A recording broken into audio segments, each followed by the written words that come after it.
Shoot. We're here today with Iain Suthers, Professor at UNSW and in the School of Biological, Earth and Environmental Sciences. So, what are you currently involved in with the uni?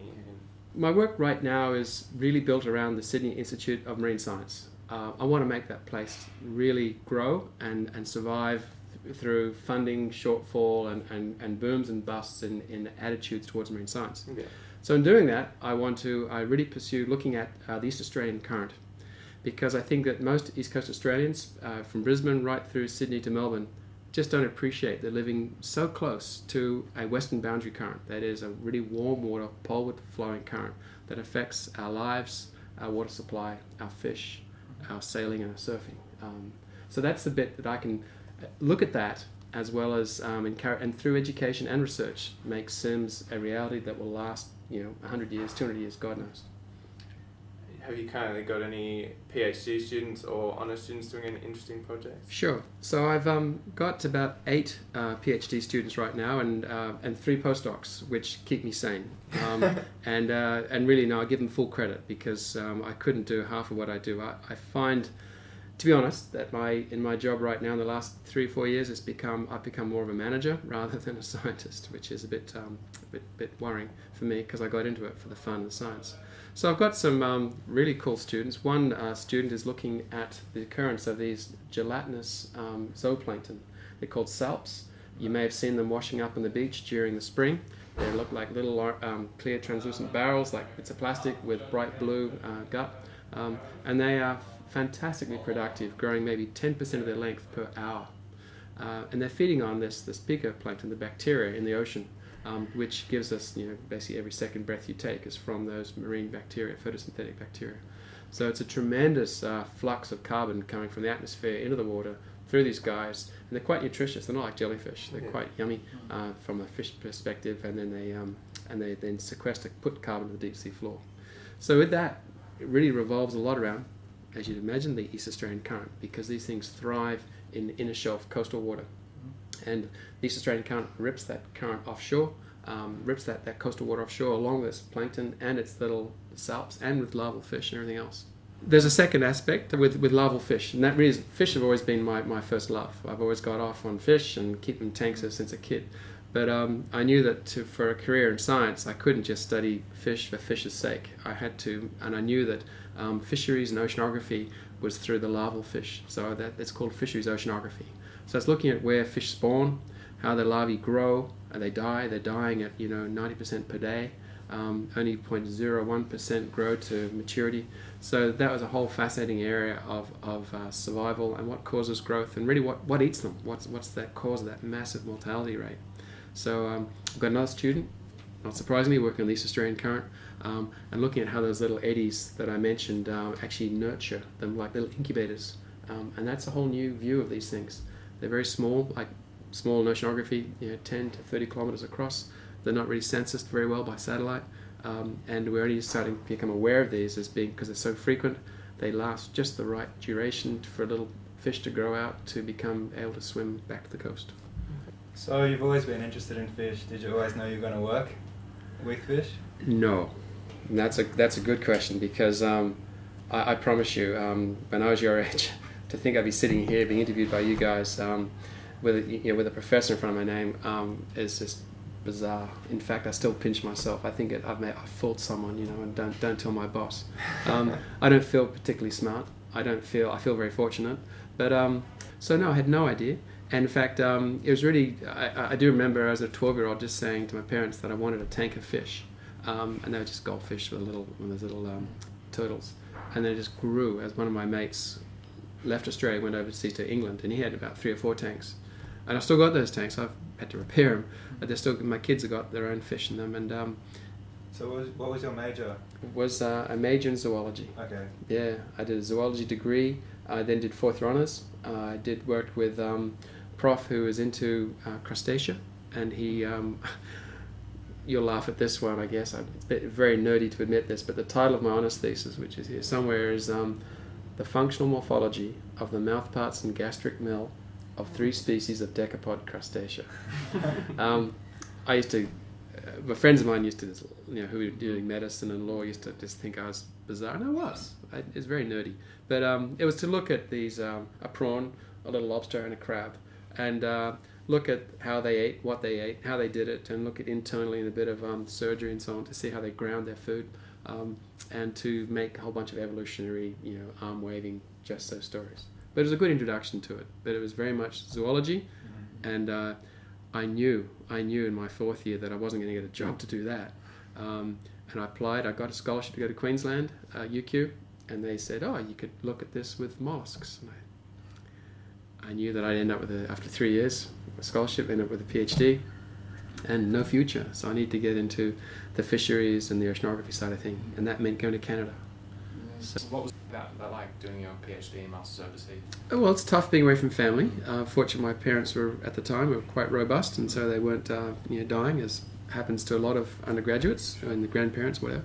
So, my grandparents, I'd never met any of them. They all passed away before I came along. So that was, the family side was fine. The social side was a real challenge. I think the great thing about doing a PhD overseas is that you can travel as well as get your degree.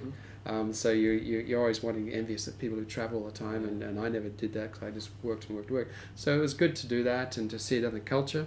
But then, as it turned out, it was nearly 9 years, nearly 10 years that I felt more Canadian, because in your 20s it's a pretty influential time.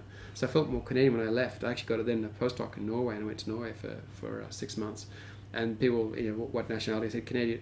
Well, actually, I'm Australian. Yes, I'm Australian. So it was a very strange sensation. Was there any people who inspired you to take that career path? And often it was my peers that inspired me. So they went off and did really cool stuff. I could rattle off a bunch of names now. We're all profs in their own right. So as I went through, the guys that you work with now in first year or second year are the ones that will often be with you throughout your career, wherever you end up. And somewhere overseas, in Europe and in the US, and of course here in Australia. We had that marine park meeting audit set up by Barry O'Farrell, and the chairman of that committee was one of my honours year mates from South Australia, and he calls me my old nickname, which I'm not proud of, and I won't say on camera, but and not that I presume he might review my grants. We weren't the best of buddies, but we nevertheless we used to talk shop. So you'd come out of an ecology lecture, and I think, what was that all about? And he'd say, well, so what do you think about density dependence? It was a pretty, but they'd come at you, and they'd inspire you to think, well, and that discussion would therefore help concrete down what that lecture was saying. So I've mentioned 2 or 3 names, but it was also my peers that really made me step up the plate and not just go off and hit the pub. And so immediately afterwards they were chatting about nerdy ecology stuff, and I always remember those guys as being very important. You've spoken a lot about what you really enjoy about the job. What don't you like about the job? Like, what would you think of as the worst part of your current role with the university? When you're starting off as a young lecturer is really hard, and you've got to just claw your way up, and get your family to suffer through for literally about 10 years, which was tough.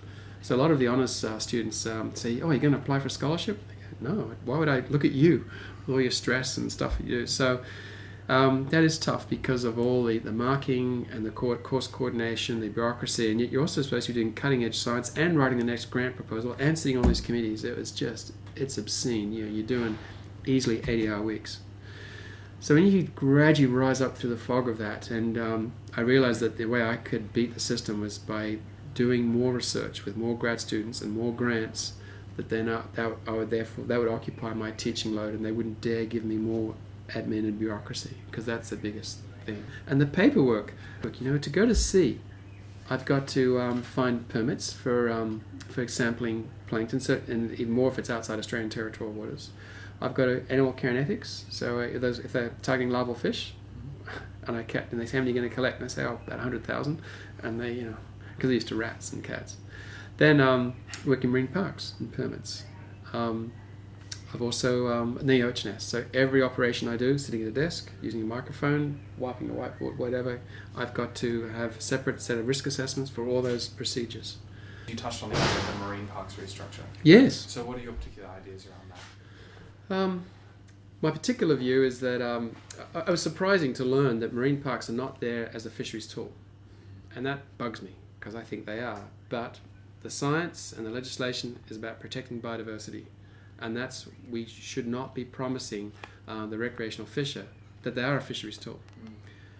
So my personal view is that when you go to marine parks and if you snorkel in them, it is dramatic to see the size of these fish. And we know that the fecundity of these animals goes up exponentially. If I told you some of the figures, you'd think I was just being over the top. But it's true that just a few centimetres increase can change the egg production, either lifetime or even batch spawning, by 100-fold, even 1,000-fold. So these large fish are immensely important.